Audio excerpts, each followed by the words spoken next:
Pendant plusieurs mois, les équipes de Fire Studio ont pu suivre les équipages de la SNSM. À Ouistreham, ils sont une vingtaine de bénévoles, secouristes, prêts à intervenir à tout moment sur appel du Cross-Joubourg, le centre régional opérationnel de surveillance et de sauvetage. À bord du Sainte-Anne-des-Flots, un canot tout temps, ou à bord des semi-rigides d'intervention, plongez avec nous au cœur du quotidien de ces bénévoles.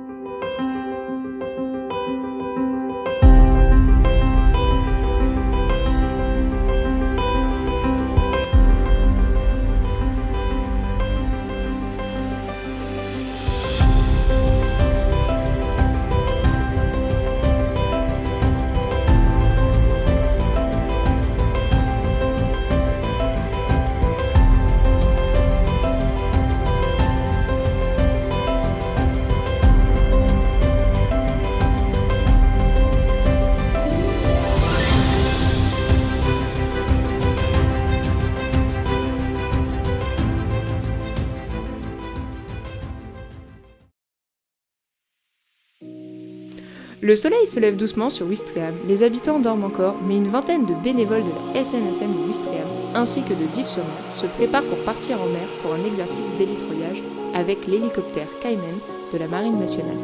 Sur le Sainte-Anne-des-Flots, le canot tout temps de la SNSM de Ouistreham, le moteur gronde. Le cross est contacté pour déclarer l'exercice. Et le cap sur le large est pris, suivi de près par le Saint-Sauveur 2 de Dives-sur-Mer.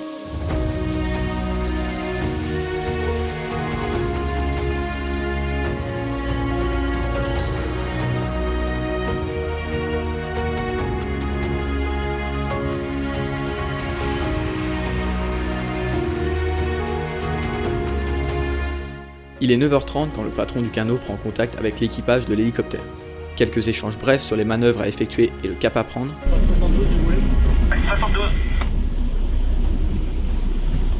Et rapidement l'ombre du Cayman se dessine dans le ciel.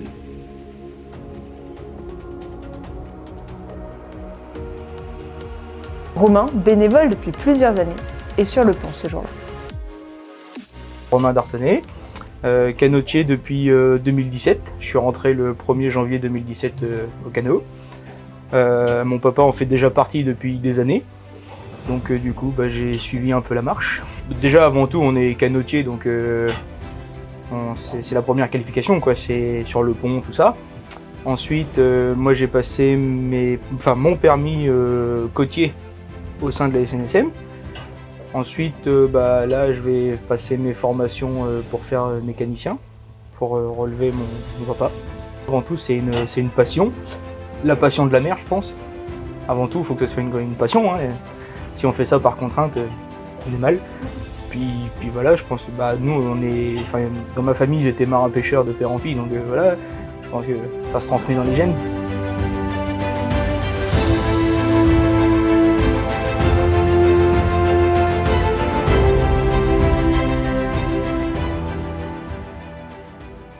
Quelques minutes plus tard, l'hélicoptère survole le Sainte-Anne-des-Flots et l'exercice débute. Un plongeur militaire est hélitreuillé pour tendre un câble entre l'hélicoptère et le canot afin de faire descendre une civière sur le canot avant de la faire remonter.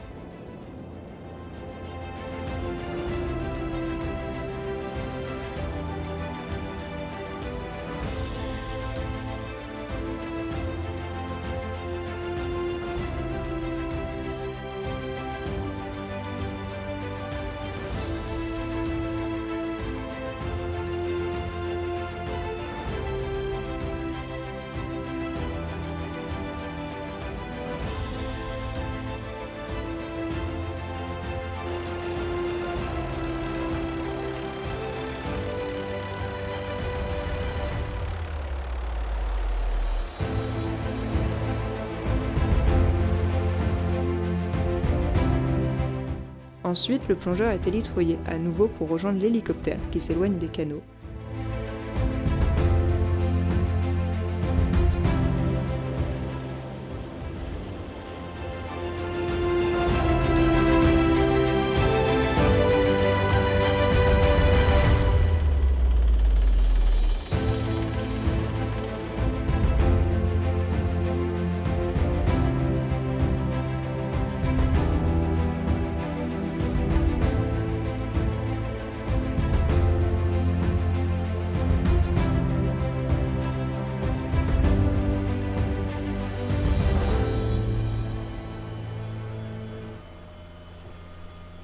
La manœuvre sera effectuée plusieurs fois de suite sous différentes formes et angles d'approche.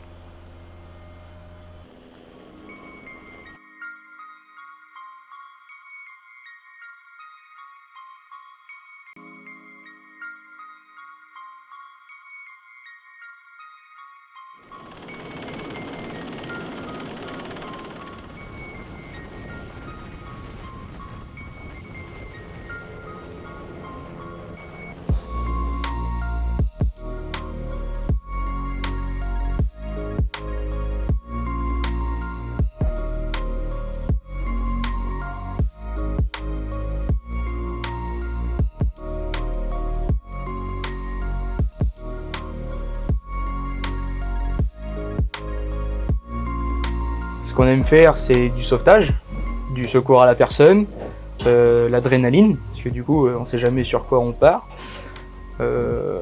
Puis l'apprentissage, enfin, il y a toujours des trucs à apprendre.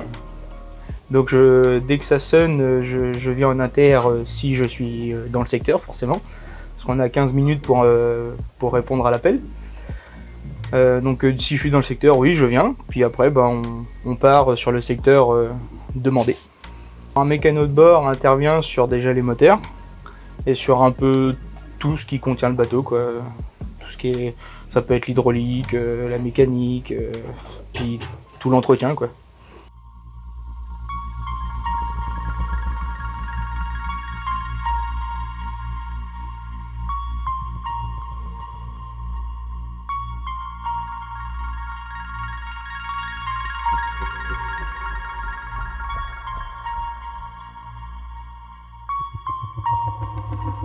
Les missions opérationnelles de la SNSM ne seraient pas possibles sans la gestion administrative de l'association. Découvrons ensemble un des acteurs essentiels de la station de Ouistreham.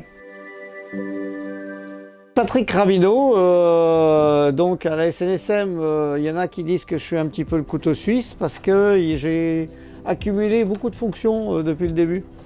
Donc arrivé maintenant, je suis arrivé ici en 1991, donc 2021, tu vois, ça fait juste 30 ans que je suis à la SNSM, à la fois donc, sur le canot de sauvetage et aussi au centre de formation. Les jeunes sauveteurs saisonniers et également pour tous les permanents des stations du Calvados et de Ouistreham bien sûr. Et je fais aussi les formations de permis hauturier tous les 2-3 ans, afin que ça c'est surtout sur les permanents. Ici en 91, l'ancien président Jean-Louis Cousseau est venu me chercher et donc j'étais une bonne recrue pour la SNSM puisque mon travail quand je suis à terre était dans les bureaux juste en face le canot là.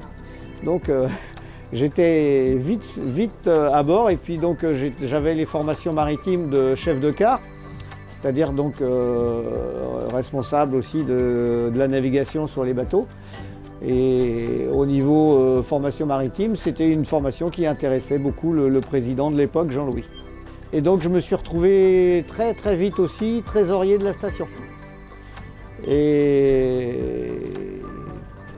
chose bizarre aussi, à la même période, la personne qui faisait les permis bateau, monsieur Guillouette, a aussi rendu son tablier parce qu'il se trouvait trop vieux. Donc j'ai aussi endossé cette tâche-là assez rapidement. À la mer, le sous-patron, il va aider aux tâches du patron pendant toute la sortie de sauvetage. Donc c'est-à-dire qu'il va l'aider à la navigation, il va l'aider aussi sur des manœuvres diverses, ou aussi sur la radio, un petit peu de tout sur le canot, hein, comme tous les sauveteurs ici embarqués sont amenés en fait à être un petit peu multitâches, hein, puisqu'on ne sait jamais avec qui on part, donc il est bien que tout le monde sache à faire un petit peu sa part. Grâce à l'engagement quotidien de Patrick Rabineau et de l'ensemble de ses collègues, les bénévoles de la station sont toujours prêts à intervenir. Entrez dans une immersion plus vraie que nature au cœur d'une intervention avec un chalutier ouistrehamier.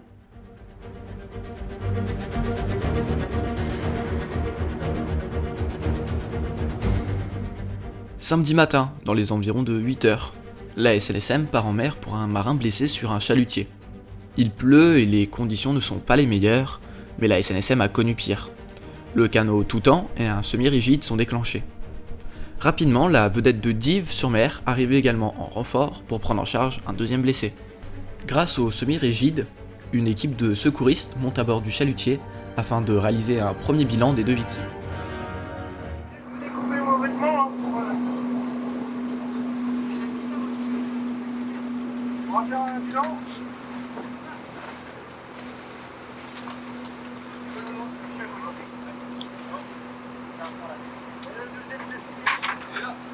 Ça. Ouais. Est-ce que vous pouvez vous asseoir?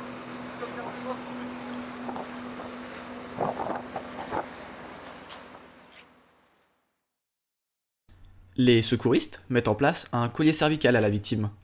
L'objectif étant d'éviter tout mouvement de tête pouvant provoquer des lésions au cervical, et ce, notamment après une chute. Une deuxième équipe rejoint le chalutier pour prendre en charge la deuxième victime.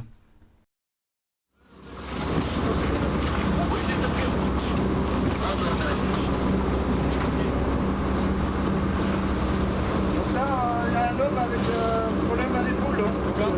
Là, j'ai un problème, là, je garde. Hein? On balance le combat de tête avant, je vais m'en occuper. D'accord. Occuper de lui. Oui. Bon, faut dégager. Tiens, t'as une attelle? Juste une attelle, c'est bon. Attelle d'épaule. Là, c'est bon.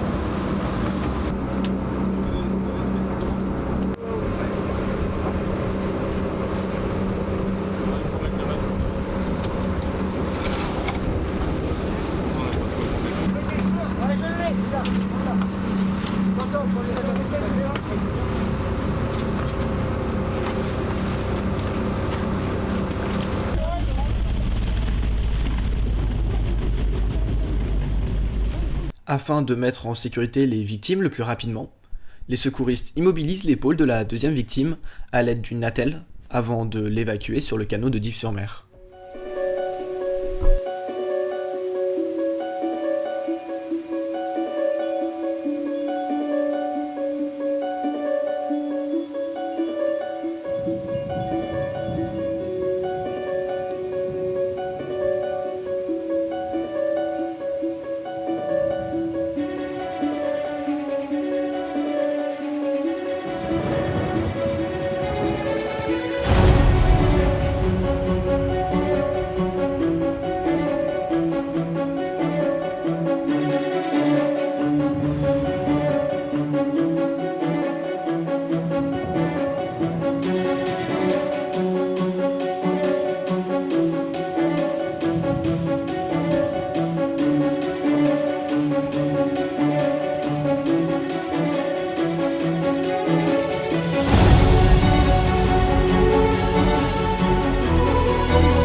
Une fois la deuxième victime prise en charge sur le Sainte-Anne-des-Flots, après avoir été conditionnée dans une barquette afin de l'immobiliser, les équipes de la SNSM doivent maintenant procéder au remorquage du chalutier vers le port.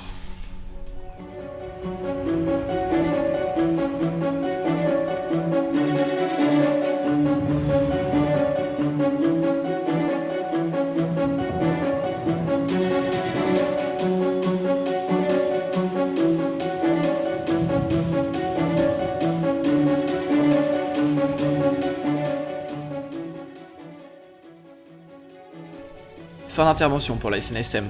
Les blessés seront pris en charge par les secours publics et les bénévoles peuvent maintenant ranger et nettoyer leur matériel pour être prêts à repartir. Parmi les autres missions de la SNSM, il y a aussi celle de sensibilisation au risque en mer pour ainsi éviter les drames.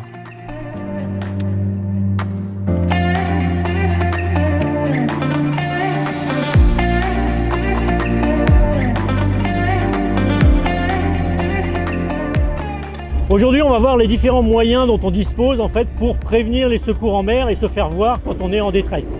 Donc les premiers, ce seront les feux à main, ensuite les fusées parachutes et enfin les fumigènes qu'on lancera dans l'eau.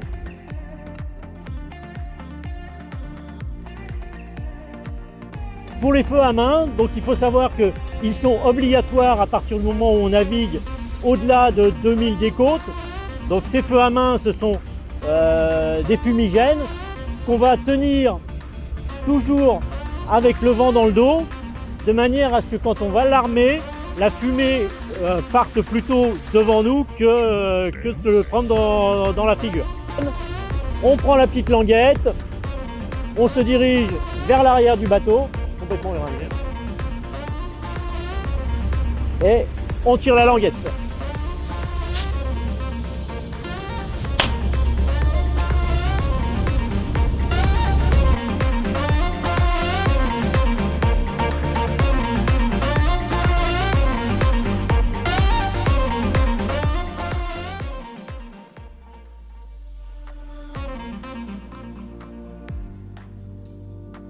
Au niveau du matériel de sécurité, donc ce qu'il faut connaître, c'est que tous les renseignements sont disponibles sur le site des Affaires maritimes et vous les trouvez dans ce qu'on appelle la division 240 qui est remise à jour régulièrement et qui vous permet d'avoir la liste exacte du matériel de sécurité que vous devez employer. Donc quand on parle ici des fusées parachutes, il faut savoir que ces fusées parachutes ne sont plus obligatoires à partir du moment où on dispose d'une VHF qui est couplée sur le GPS, donc une VHF qu'on appelle ASN, et qui va automatiquement, quand vous allez appuyer sur le bouton Distress, envoyer au cross votre position, votre vitesse et votre nom du navire.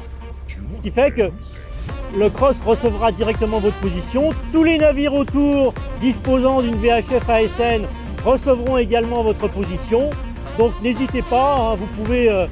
Si vous aviez des vieilles VHF, vous pouvez en prendre une ASN de préférence. Donc cette fusée parachute, elle est normalement au-delà de 6000 des côtes. Donc là, ça va être, à la différence du feu à main, c'est qu'en fait, quand on va la percuter, vous allez avoir comme un feu d'artifice en fait, qui va partir vers le ciel. Et votre fumigène va redescendre avec un parachute tranquillement vers la mer.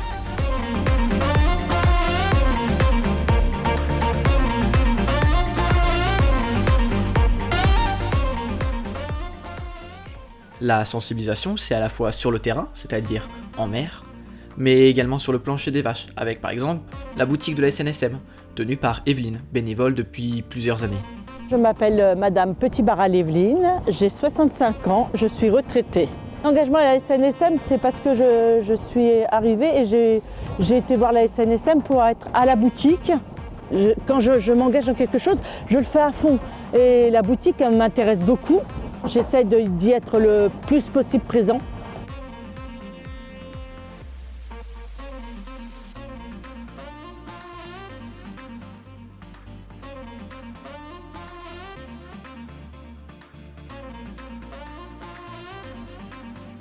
Produits, vous pourrez les voir tout à l'heure à la boutique.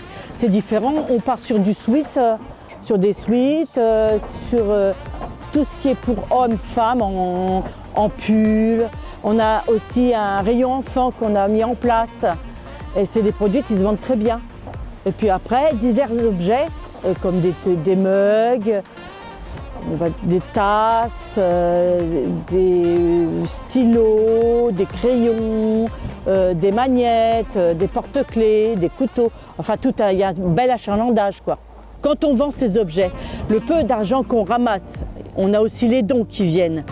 Cet argent, ça aide aussi pour l'entretien des bateaux, pour la logistique, pour aussi quand il y a un changement d'investissement pour un nouveau canot ou un nouveau bateau. C'est peu, mais c'est toujours ça qu'on ramène à la SNSM, quoi. Voilà.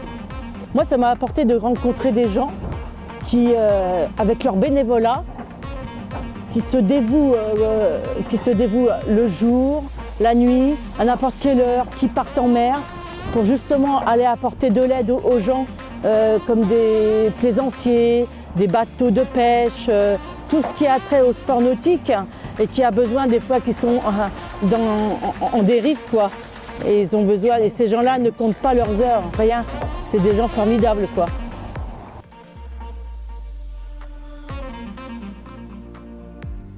Donc on va voir maintenant un autre élément de sécurité qui doit être obligatoire quand vous naviguez au-delà de 6000 d'un abri. Donc le radeau de survie, il va se présenter de cette manière-là. Donc toujours pareil, une date de validité, donc vérifiez toujours que votre radeau de survie, il est bien encore valide. Et vous allez pouvoir, avant de le mettre à l'eau, tirer sur ce premier bout qui va vous permettre d'avoir un peu de longueur. Voilà. Voilà, vous le déroulez complètement. Ensuite, vous allez l'amarrer sur votre bateau de manière à éviter qu'il parte avant vous. Ensuite, on va toujours pareil prendre la précaution de l'envoyer sous le vent, donc avec le vent dans le dos. Donc là, je vais l'envoyer sur l'arrière et là, il va tomber à l'eau et au dernier moment, quand je vais vouloir le percuter, je vais tirer fermement sur le bout et à ce moment-là, notre radeau de survie va se gonfler.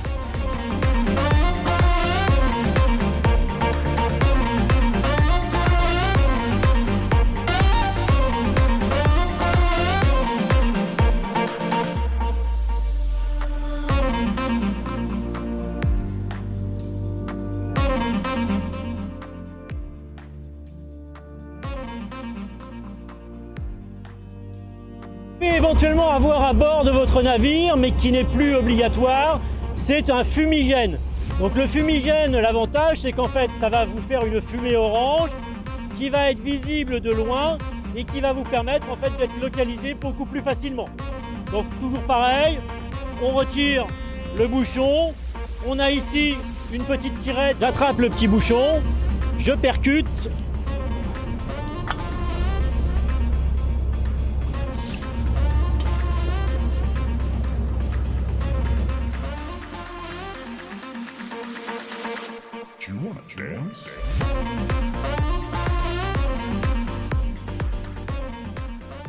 Après ces plusieurs mois d'immersion, nous avons pu plus que vivre l'engagement sans faille de la Société nationale des sauvetages en mer, grâce à ces courageux bénévoles. Un grand merci pour l'accueil de nos équipes qui nous a permis de réaliser ce reportage. Tout au long de l'année, la SNSM a besoin de vous.